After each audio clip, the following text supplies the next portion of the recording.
Hello everyone, আশা করি সকলে ভালো আছেন। টেক থেরাপির আরও একটি নতুন ভিডিওতে আপনাকে স্বাগতম। কোন পাওয়ার সাপ্লাইটি আপনার জন্য ভালো হবে? মার্কেটে নন ব্র্যান্ডের 500 থেকে 550 ওয়াটের একটি পাওয়ার সাপ্লাইয়ের দাম প্রায় 5 থেকে 700 টাকা, এবং ব্র্যান্ডের একটি পাওয়ার সাপ্লাই কিনতে গেলে আপনার 4 থেকে 5,000 টাকার মতো ইনভেস্ট করতে হয়। তাহলে কি কর্সায়ার, অ্যান্টেক, কুলার মাস্টার, আসুস এই সব কোম্পানি তাদের ব্র্যান্ড ভ্যালুর জন্য আমাদের কাছ থেকে দাম বেশি নিচ্ছে? তো এই বিস্তারিত থাকছে আজকের এই ভিডিওতে। এক নম্বরে যদি বলি, ব্র্যান্ডের পাওয়ার সাপ্লাইয়ের প্রায় ম্যাক্সিমাম কম্পোনেন্টগুলো তারা নিজেরাই ম্যানুফ্যাকচার করে, এবং যে পার্টসগুলো তারা নিজেরা ম্যানুফ্যাকচার করে না সেটা থার্ড পার্টি কোনো ব্র্যান্ড থেকে তারা নিয়ে আসে। পার্টসগুলো দিয়ে যখন তাদের পাওয়ার সাপ্লাই ম্যানুফ্যাকচার করে, তখন এই পাওয়ার সাপ্লাইয়ের ভিতরে সবগুলো কম্পোনেন্ট থাকে ব্র্যান্ডের। সবগুলো কম্পোনেন্ট ব্র্যান্ডের হওয়ার কারণে এর লাইফ টাইম এবং এর গুণগত মান বজায় থাকে। তো আমি যদি কর্সায়ার ব্র্যান্ডের কথা বলি, কর্সায়ার ব্র্যান্ডের যে ক্যাপাসিটর ইউজ করা হয় সেটা ট্যাফন ব্র্যান্ডের, এবং এই ক্যাপাসিটর 100 ডিগ্রি ক্রস করলেও এর কোনো সমস্যা হয় না, অর্থাৎ এর সহনীয় তাপমাত্রা 100 ডিগ্রি প্লাস। তো কর্সায়ার ব্র্যান্ড যখন তাদের পাওয়ার সাপ্লাই ম্যানুফ্যাকচার করে, তখন এর ভেতরে অর্থাৎ কয়েলের সাইডে কিছু গ্লু দেওয়া থাকে।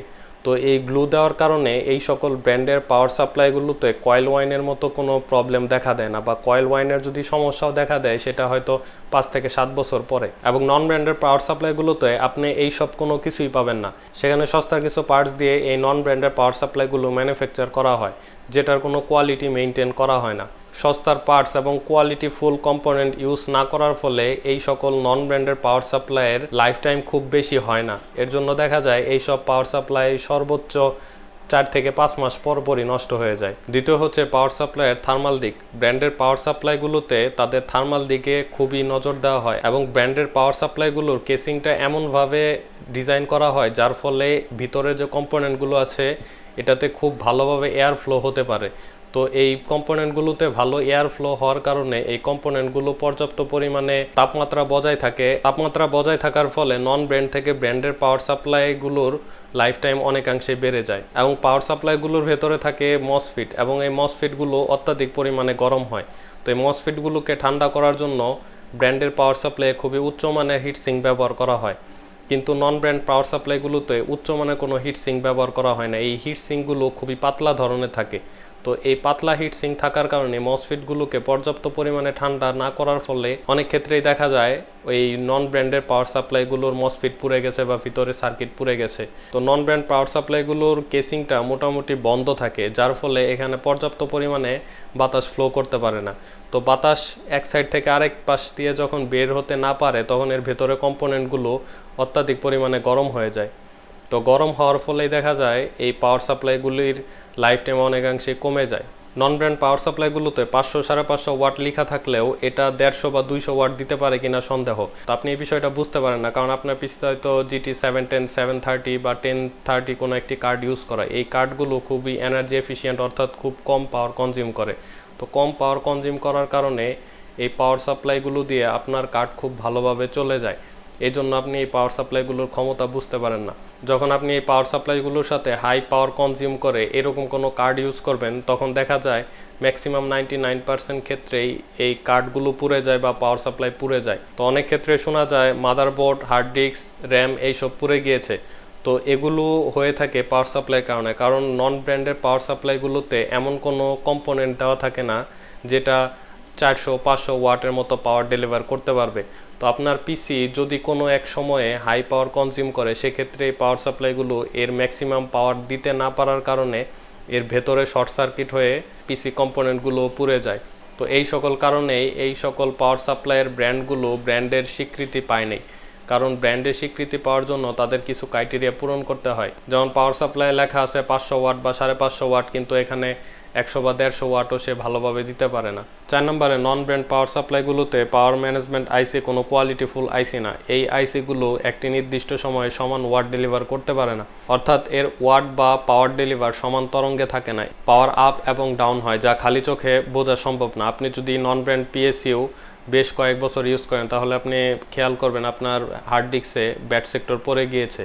তো এই বিষয়টা এই ভোল্টেজ সুষম তরঙ্গে ডেলিভার করতে না পারার কারণে হার্ড ডিস্ক পাওয়ার আপ এবং ডাউন হওয়ার কারণে এই ব্যাড সেক্টরগুলো পড়ে যায়। তো হার্ড ডিস্কের ভেতরে একটি মেকানিক্যাল ডিস্ক থাকে, ডিস্কের উপর একটি রিড রাইট হেডার থাকে।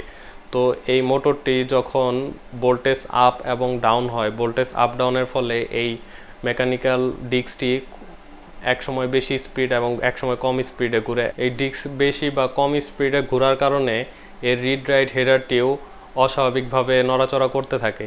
তো এর ফলে মূলত হার্ড ডিস্কগুলোতে পার্মানেন্ট ব্যাড সেক্টর পড়ে যায়। এবং ব্র্যান্ডের পাওয়ার সাপ্লাইগুলোতে এরকম কোনো সমস্যা হয় না, কারণ ব্র্যান্ডের পাওয়ার সাপ্লাইগুলো যতদিন ভালো থাকবে ততদিন এটা সুষম তরঙ্গে পাওয়ার ডেলিভার করতে পারে। তো সুষম তরঙ্গে পাওয়ার ডেলিভার করতে পারার কারণে এই পাওয়ার সাপ্লাই দিয়ে যখন একটি পিসি ইউজ করা হয়, পিসির কম্পোনেন্টগুলো খুবই সেফ থাকে।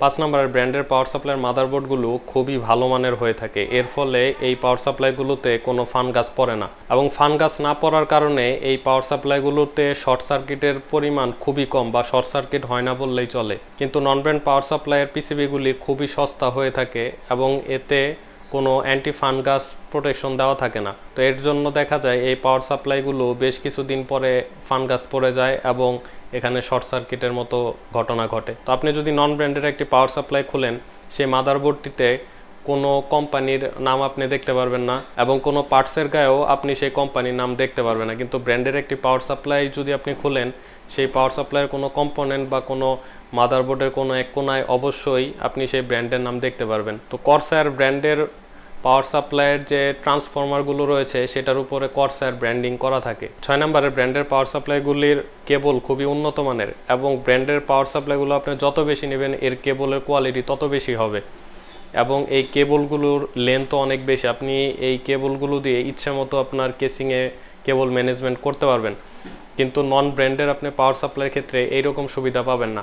এখানে আপনার কেবলগুলো খুবই লো কোয়ালিটি এবং এই কেবলগুলোর লেন্থও খুবই শর্ট। আপনি এই কেবলগুলো দিয়ে চাইলেই সিম্পলভাবে একটি কেবল ম্যানেজমেন্ট করতে পারবেন না। তো নন ব্র্যান্ড পাওয়ার সাপ্লাইগুলোর 4 পিন বা 8 পিন কানেক্টরগুলো অনেক ক্ষেত্রেই দেখা যায় শর্ট।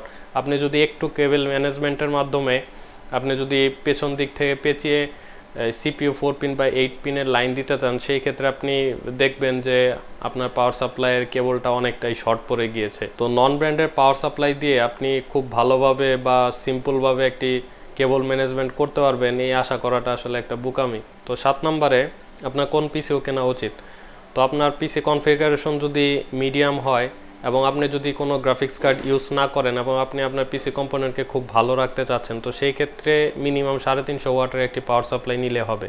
তো একটি পিসি রানিং অবস্থায় 110 থেকে 120 ওয়াটের মতো পাওয়ার কনজিউম করে, এবং আপনি যদি 350 ওয়াটের 80% বন্ড সার্টিফাইড একটি পাওয়ার সাপ্লাই নেন, সেই ক্ষেত্রে আপনি এখান থেকে মিনিমাম 280 ওয়াটের মতো পাবেন। তো আপনার পিসি কম্পোনেন্ট এই ক্ষেত্রে পর্যাপ্ত পরিমাণে একটি পাওয়ার ব্যাকআপ পেয়ে যাচ্ছে এবং আপনার পিসি কম্পোনেন্টগুলো খুবই সেফ থাকবে, এবং আপনি এই 350 ওয়াটের পাওয়ার সাপ্লাই দিয়ে অনায়াসে লো পাওয়ার কনজিউম করে এরকম যে কোনো কার্ড আপনি ইউজ করতে পারবেন। এবং অন্যদিকে নন ব্র্যান্ডের পাওয়ার সাপ্লাইগুলোতে 500 ওয়াট লেখা থাক বা 5000 ওয়াট লেখা থাক, সেটা আপনাকে এক্স্যাক্টলি কত ওয়াট দিতে পারবে এটা কোনো সার্টিফিকেশন নাই। তো 8 নম্বরে হচ্ছে ওয়ারেন্টি। তো এই সকল পাওয়ার সাপ্লাই আপনাকে কতদিন ওয়ারেন্টি সার্ভিস দিবে। তো ব্র্যান্ড ভেদে এই পাওয়ার সাপ্লাইগুলো 2 থেকে 10 বছরের ওয়ারেন্টি দিয়ে থাকে। যেমন আপনি যদি থার্মালটেকের কোনো পাওয়ার সাপ্লাই কিনেন, সেই ক্ষেত্রে আপনি 3 বছরের ওয়ারেন্টি পাবেন। অ্যান্টেক কিনলে 2 বছর, কর্সারের সিভি সিরিজ কিনলে আপনি 5 বছরের ওয়ারেন্টি পাবেন।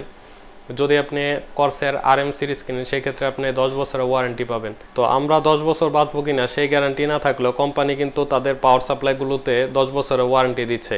তো তারা তাদের প্রোডাক্টের বেস্ট কোয়ালিটি এনশিওর করার পরই কিন্তু এত বছরের ওয়ারেন্টি দিতে পারছে। তো পিসিতে পাওয়ার সাপ্লাই ছাড়া এমন কোনো কম্পোনেন্ট নেই যেটার ওয়ারেন্টি 10 বছর। তো স্যামসাংয়ের এসএসডি রয়েছে, সেই ক্ষেত্রে এটাতে 5 বছরের ওয়ারেন্টি পাওয়া যায়, কিন্তু অন্য কোনো পিসি কম্পোনেন্টে আপনি এই 10 বছরের ওয়ারেন্টি পাবেন না। এবং অন্যদিকে আপনি নন ব্র্যান্ডের পাওয়ার সাপ্লাইগুলোতে কোনো ওয়ারেন্টি পাচ্ছেন না। যেমন গিগাসনিক, গিগাটেক এরকম ধরনের আরও অনেক পাওয়ার সাপ্লাই রয়েছে যেগুলোতে আপনি কোনো ওয়ারেন্টি পাবেন না। তবে মার্কেটে 800 থেকে 1100 টাকার মাঝে কিছু পাওয়ার সাপ্লাই রয়েছে যেগুলোর কোয়ালিটি এর আগের পাওয়ার সাপ্লাইয়ের কোয়ালিটি থেকে কিছুটা ভালো, এবং এই পাওয়ার সাপ্লাইগুলো ব্র্যান্ড ভেদে 3 থেকে 6 মাসের মতো ওয়ারেন্টি দিয়ে থাকে। তো আজকের এই ভিডিওটি এই পর্যন্তই। এই ভিডিও দেখার মাধ্যমে ব্র্যান্ডের পাওয়ার সাপ্লাই এবং নন ব্র্যান্ডের পাওয়ার সাপ্লাই সম্পর্কে আপনার একটু হলেও আইডিয়া হয়েছে। তো দেখা হয়ে যাবে অন্য আরেকটি ভিডিওতে। সে পর্যন্ত সকলেই ভালো থাকুন। আল্লাহ হাফেজ।